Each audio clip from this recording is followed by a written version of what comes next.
अजीब सूरत हाल। तेरे बाप को ये काम नहीं आएगा।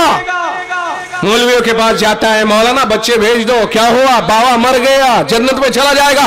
जालिम, तेरे पास लाखों रुपये की मालियत छोड़ करके गया है। बनाओ उसके लिए मस्जिद, लगाओ उसके लिए राहे खुदा में पैसा, रात दिन सजदे हुआ करेंगे। तेरा बाप अल्लाह ने चाहा तो जन्नत के बाला खानों में पहुंच जाएगा। आओ, उसको अगर जन्नत दिलवानी है, ये ड्रामा छोड़ दे कि मौलाना साहब मेरे बाप की जन्नत दिलवाने के लिए इन बच्चों को भेज करके वहां कुरान पढ़वा दिया जाए। चौधराहट दिखाई जाती है इसमें।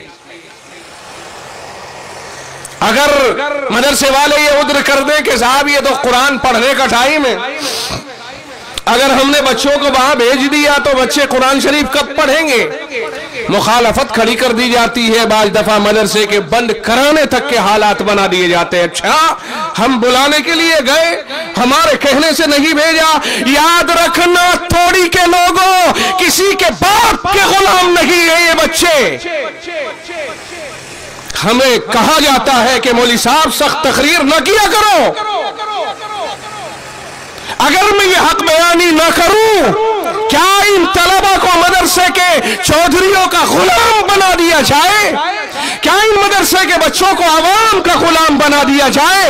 आप कहेंगे मौली साहब हम पैसा देते हैं, हम कहेंगे कि आप कुरान करीम की तालीम को फरोग देने के लिए देते हो, कुरान को मिटाने के लिए नहीं। जिसके बाप ने अपने बच्चे को मदरसे में भेजा है, ये कह करके मेरा बच्चा हाफिज होना चाहिए, जो टाइम उसकी तरक्की का था, आपने अपनी दुकान के इफ्तिताह के लिए या अपने किसी मरने वाले की मगफिरत के लिए घर पे बुला के वो टाइम ले लिया।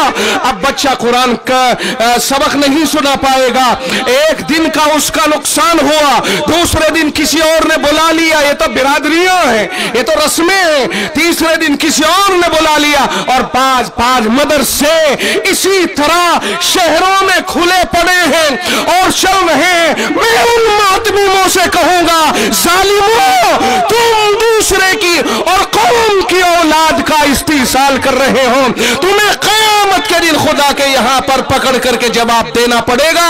जो तुमने कौम के बच्चों का नुकसान किया है, तुम्हें जहन्नम में अगर तपाया जाएगा तो तुम किससे फरियाद करोगे?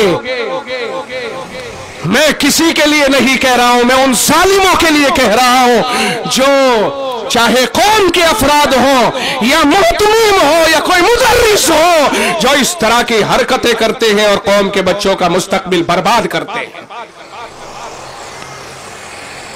फिर मैं कहूंगा कि मुझे सख्त बयान करने वाला होने का बास जगह ताना दिया जाता है कि तुम सख्त लहजा इख्तियार करते हो। क्यों न किया जाए कि कौम के बच्चे अमानत हैं, उसके बाप ने आपके हवाले किया है, उसके बाप ने घरों घरों में जाकर कुरान पढ़ने के लिए नहीं भेजा है। कुरान पढ़ना बेहतर है, कुरान पढ़ना अच्छा है, लेकिन कुरान पढ़ने को धंधा बनाना ये कहां जायज होगा? बहुत सारे मकतबों में ये होता है और जब रुए जमीन पर ऐसे मकतब खुल जाएंगे जिन्हें खाने कमाने का जरिया बनाया जाएगा, फिर अल्लाह की लानतें होंगी, अल्लाह का गज़ब नाजिल होगा, अल्लाह का कहर नाजिल होगा और उस कहरे खुदाबंदी से बचा नहीं जा सकता है। जो समझाने की पोजीशन में है और वो समझा नहीं पाते हैं। मुफ्ती अब्दुल खालिक साहब और मौलाना मुबीन साहब, तवज्जो रहे कि जो समझाने की पोजीशन में हो और समझा नहीं पाते हैं, वो भी इस लानत खुदाबंदी में गिरफ्तार होंगे। शहरों में मजाक बनाया जा रहा है, दिल्ली शहर में मजाक चल रहा है। हजारों मकतब हम आपको ऐसे दिखा देंगे कि जिनमें बच्चों को इधर से उधर और इधर से उधर मुंतकिल किया जाता है। 10-20 बिहार के तलबा रख लिए, 5-7 इधर उधर के तलबा रख लिए और उन्हें यूं से यूं इस्तेमाल किया जा रहा है, उनकी जिंदगियों से खिलवाड़ किया जा रहा है। अगर आवाम इस तरह की जिद करके बैठे कि तुम्हें हमारे यहां कुरान पढ़ने भेजना ही होगा और वो जिद की वजह से मदरसे के मुकाबले पे आए और मातमीम डर के मारे भेज रहा है, तो दोनों अल्लाह के यहां गिरफ्तार होंगे। छोड़ दो मदरसे, ऐसे मत चलाओ। अगर आपको इतने दबाव में लिया जा रहा है छोड़ दो। अल्लाह इस तरह से हमें मजबूर नहीं कर रहा है, जबरो इकराम नहीं कर रहा है। जवाब देने के लिए तो कम से कम गुंजाइश होगी कि मौलाए करीम हमारे सामने ये मजबूरी थी। नाश्ते पे नाश्ते, वहां नाश्ता मिलेगा, वहां से हदिया मिलेगा, वहां से 500 रुपए की रसीद कटेगी। लानत ऐसे उसके ऊपर, लालच के ऊपर, जब मदरसे में बच्चों की जिंदगी से खिलवाड़ किया जा रहा हो। मौलाना साहब, आपके बीच में ये बात इसलिए कह रहा हूं कि आप हजरात सब जिम्मेदार हैं। बढ़ाओ इन बातों को आगे। हमने तंग आकर ये बात कही है।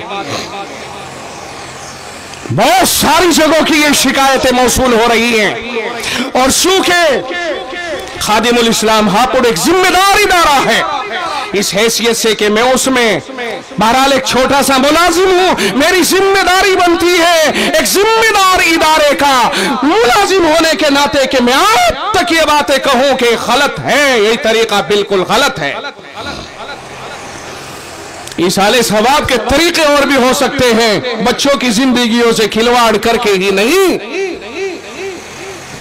ईसाले सवाब का यह तरीका भी हो सकता है कि जब बच्चे सुबह से दोपहर तक पढ़ते पढ़ते छुट्टी का वक्त आ जाए तो अपने जाकर के अपने किसी अजीज के लिए अगर सवाब पहुंचवाना है तो उसका नाम लिखवा दिया जाए, जी हमारे बाप का, भाई का, खानदान में फला का इंतकाल हो गया, आप दुआ कर दीजिए, दुआ करा दीजिए। तो उस्ताद जी उस वक्त में जब छुट्टी का टाइम होगा, जितना बच्चों ने पढ़ा है कह देगा, बच्चों जो तुमने पढ़ा है नियत करो, अल्लाह हमारे पढ़ने को कबूल फरमाए, गलतियों को माफ फरमा कर और हमारे पढ़ने का सवाब फला को अता फरमा दे।